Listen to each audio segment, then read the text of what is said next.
Within the 21st century, racism has been a serious problem. However, to be more specific, racism in sports and how it affects black athletes.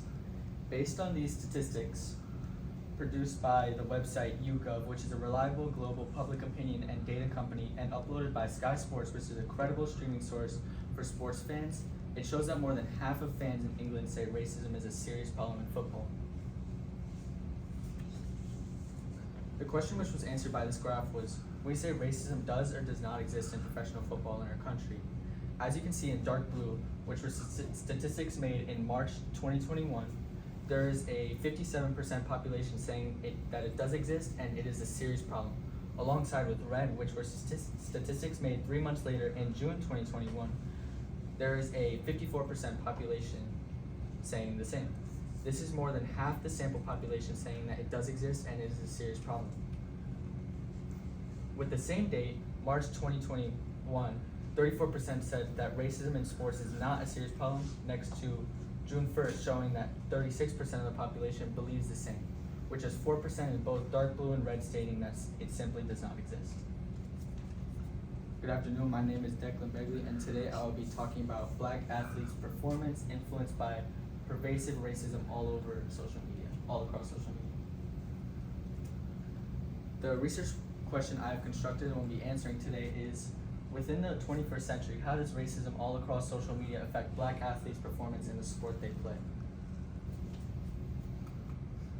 After doing my research, answering my question, I have come to the thesis that within the 21st century, the performance of black athletes is impaired and or negatively impacted by widespread racism on social media.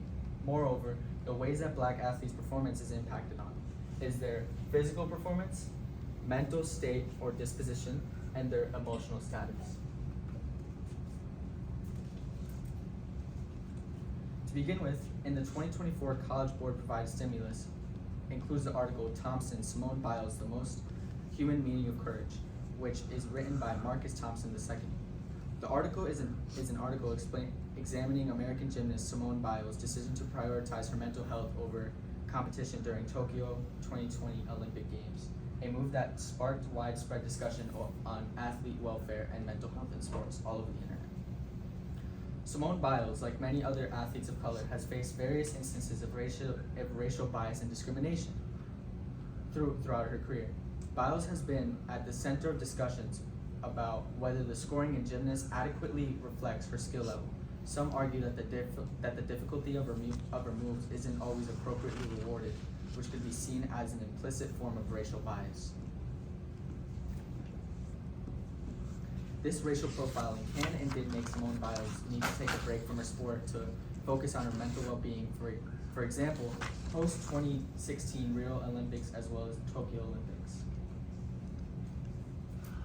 Moving on, as you can see in the graph that I got off the World Economic Forum, which is a credible and trustworthy website that shows the distribution of comments all over social media, there are more comments on a darker skin tone based on their physical traits such as speed, power, form, when compared to the lighter skin tones, which have more comments on personal and subjective traits such as hard work, quality, intelligence, leadership, as well as background.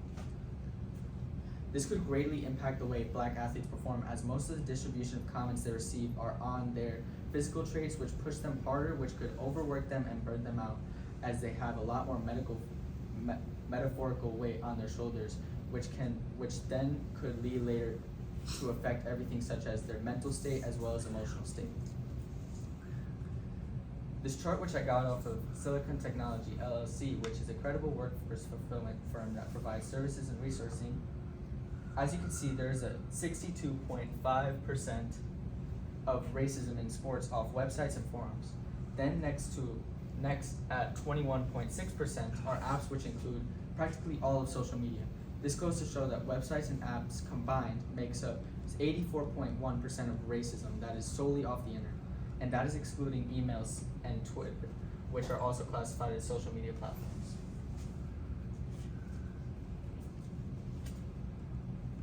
As you can see in this picture, which was taken by a screenshot from an FBI video cam in 1947, Jackie Robinson, who broke Major League Baseball color barrier when he started playing for the Brooklyn Dodgers, he received a significant amount of hate mail and death threats throughout his pioneering baseball career, especially during his early years in the league. The mail was often racially charged and extremely hostile. Although one of the reasons for what Jackie Robinson is most known for is for breaking through all that hate and racism. However, there is more than multiple speculations saying that racism ate him alive, and saying that all the racism hate was the main cause for his death at an early age. This isn't the 21st century, although this exact amount of hate is still happening. And to address this, Eric Stryker, who is an Oklahoma defensive lineman, he states that chain of racism has to be broken because it's taught down from generation to generation. It takes somebody to step up in a family and say, this is not right, this has to be broken, this is what I'm going to teach my children, this is where it stops. This represents that even to this day, Black athletes are facing racial problems everywhere, and that affects their performance in many ways, mostly mental impairment due to racial discouragement.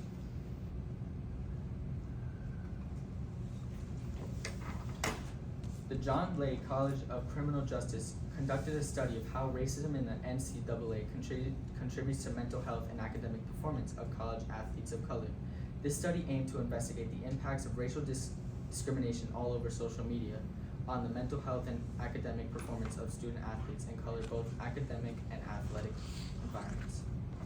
To gather data, a study was distributed via social media and emails to student athletes at the City Universities of New York. The findings confirmed previous research indicating that experiencing racism online in educational and sports settings relates with increased anxiety, depression, isolation, feelings of exploitation among these athletes. The effects varied by this division of athletics and race/ethnicity of the participants. Nonetheless, experiencing racism everywhere, not just social media, will deteriorate an athlete's confidence and well-being, and would negatively impact their performance in the sport they play.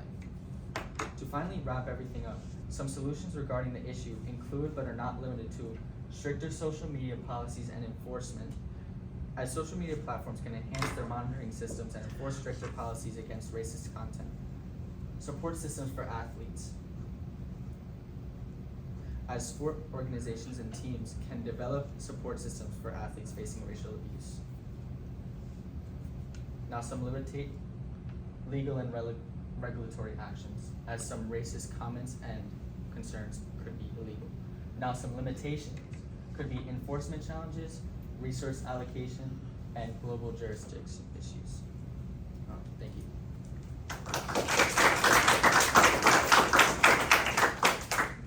All right, hold on. I have 2 questions for you. First up, how valid and reliable were the sources that you use, and then how do you know?